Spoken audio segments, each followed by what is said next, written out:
As the Winter Olympics got underway in Beijing, President Putin of Russia was the star guest, meeting President Xi Jinping before the official opening. China and Russia announced a new partnership, with China saying it'll back Russia's foreign policy aims and saying it supports Russian demands that NATO halt its expansion. That is seen as an implicit reference to the situation in Ukraine. Mr. Putin hailed the agreement as an unprecedented pact of cooperation. President Xi and Vladimir Putin held their talks hours before the opening of the Games, which had a relatively low-key ceremony amid concerns about COVID and a diplomatic boycott over human rights abuses. From Beijing, Robin Brandt reports. China's capital city, an Olympic host for the second time. The Bird's Nest Stadium, built for 2008, is still glorious. China.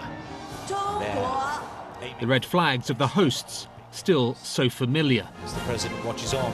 But there's a different man in charge now, and it feels very different in 2022. Xi Jinping promised a safe, efficient Games. Dozens of participants who've flown in have been quarantined with COVID, but so far the bulk of the world's Winter Olympians are ready.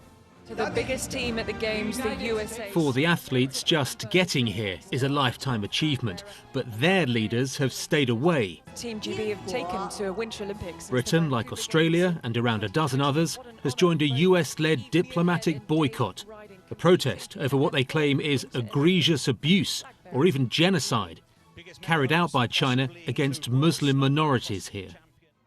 But this leader was here. In fact, he was the star guest.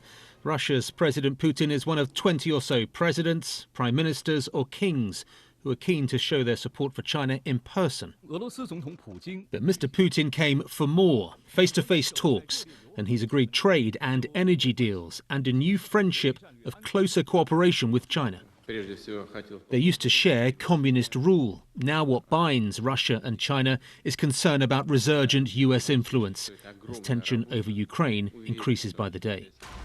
This was yet another showcase for a very modern China. But the truth is, almost everyone in this city is cut off from these games. For most people in Beijing tonight, this is the closest they're going to get to the opening ceremony of the Olympic Games. Watching it on a roadside near the stadium or on a walkway over the motorway. We're actually being moved away from this area at the moment. Now, that's not because there aren't enough tickets on sale. There are no tickets on sale to members of the general public. That's part of those extreme COVID restrictions. I came to feel the vibe, this woman told us. Standing at her side, her son asked, "Can we see it or not, Mum?" "It doesn't matter," she said, "at least we're trying." The moment the Olympic flame was installed was a subtle one. No big cauldron set alight.